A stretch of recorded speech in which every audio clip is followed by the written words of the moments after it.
Every week, millions of Americans walk into grocery stores hoping the bill will finally feel lighter. They have heard that inflation is slowing. They have seen headlines suggesting the worst of the price shock may be behind us. Yet at the checkout lane, the total often still feels difficult to absorb. Slower inflation does not mean prices have returned to where they were. In most cases, it means prices are still rising, only at a slower pace. For grocery shoppers, that distinction matters. In May 2026, food at home prices were still 2.7% higher than 1 year earlier. On its own, that figure may not sound dramatic, but it comes after several years in which households already absorbed higher prices across the store. The question is not simply whether inflation is slowing. The question is why grocery bills may remain high even when inflation appears calmer on paper. To understand that, the story has to move beyond the supermarket shelf. A grocery price is not created in the aisle. It is built gradually, long before a shopper picks up the item. It begins with farms, cattle, vegetables, milk, sugar, packaging, diesel, trucking, refrigeration, warehouses, food manufacturers, retailers, and labor costs. Each stage can add pressure. When costs rise in one part of the chain, the effect may eventually reach the household standing at checkout. That is one reason food inflation can feel persistent. In April 2026, USDA data showed that all food prices were 3.2% higher than in April 2025. Food inflation had moderated from its worst period, but it had not disappeared. Some categories were under greater pressure than others. In May 2026, fruits and vegetables were 6.1% higher than a year earlier. Non-alcoholic beverages were 5.8% higher. These are ordinary weekly purchases, not luxury items. For a household, the pressure is practical. It appears in produce bags, breakfast items, drinks, school lunches, and dinner plans. Beneath those retail prices, upstream data helps explain why some costs may remain difficult. USDA reported that farm-level cattle prices were 17.7% higher year-over-year in April 2026. Wholesale beef prices were 14.2% higher.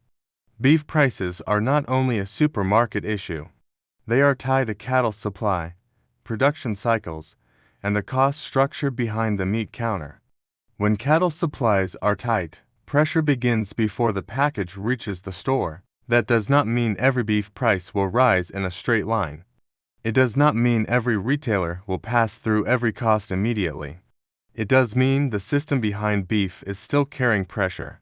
A similar pattern appears in vegetables. USDA reported farm-level vegetable prices were 56.3% higher year-over-year in April 2026.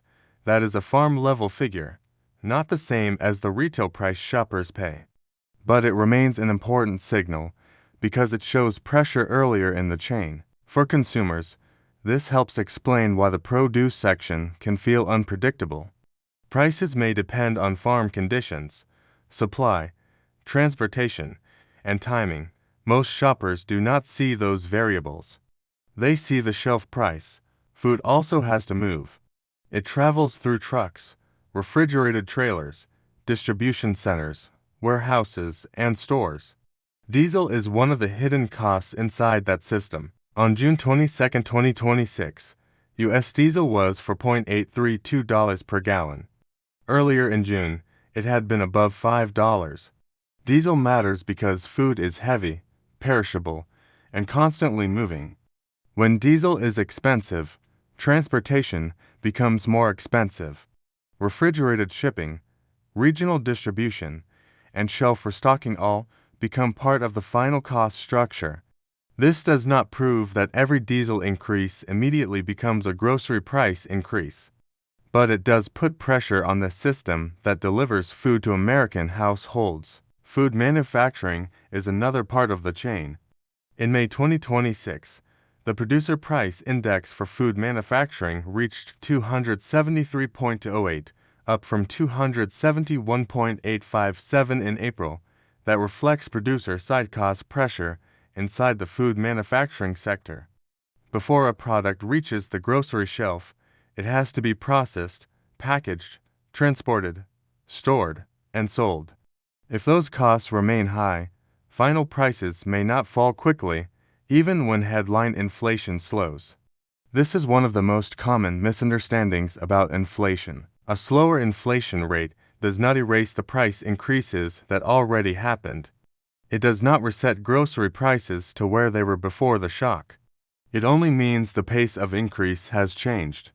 That helps explain the disconnect many households feel between official inflation reports and daily life. The data may show improvement.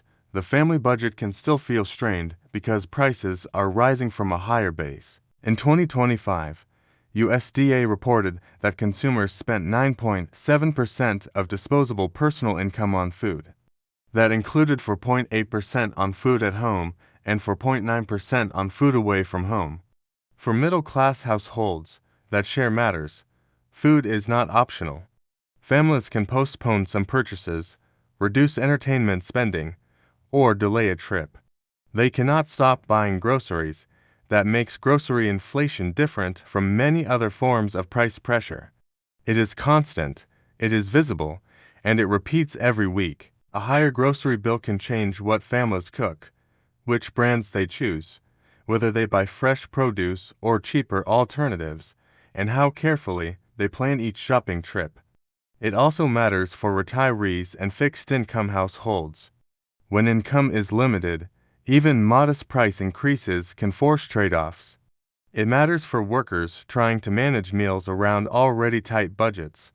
It matters for small businesses and restaurants facing food, labor, fuel, insurance, and operating costs, and it matters for the middle class because grocery pressure rarely arrives by itself.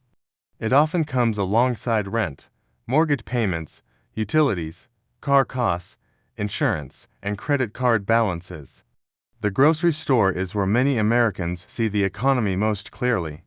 They may not follow cattle cycles, they may not track diesel prices, they may not read food manufacturing data, they may not study wholesale beef markets or farm-level vegetable prices.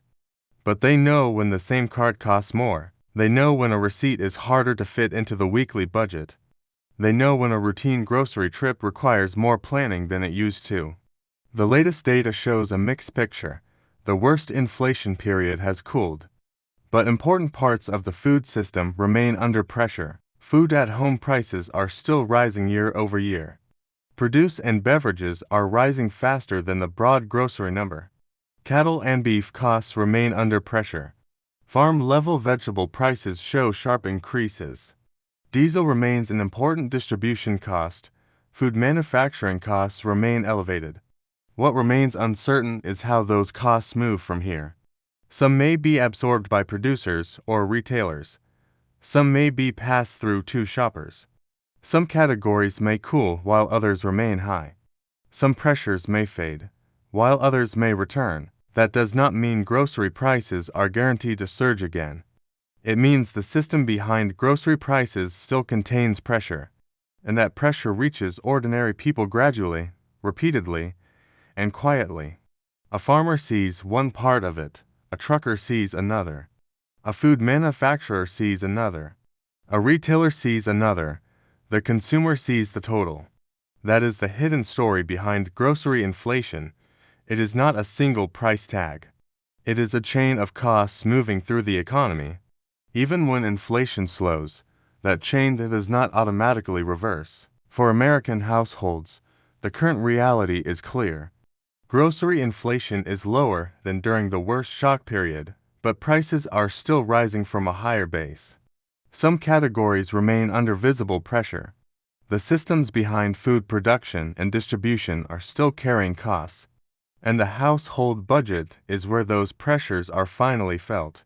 That is why grocery prices may stay high even when inflation slows. Not because every price is rising at once, not because every cost is guaranteed to get worse, but because the food system is built on many layers, and several of those layers remain expensive. For shoppers, the most important number is not only the inflation rate, It is the total on the receipt.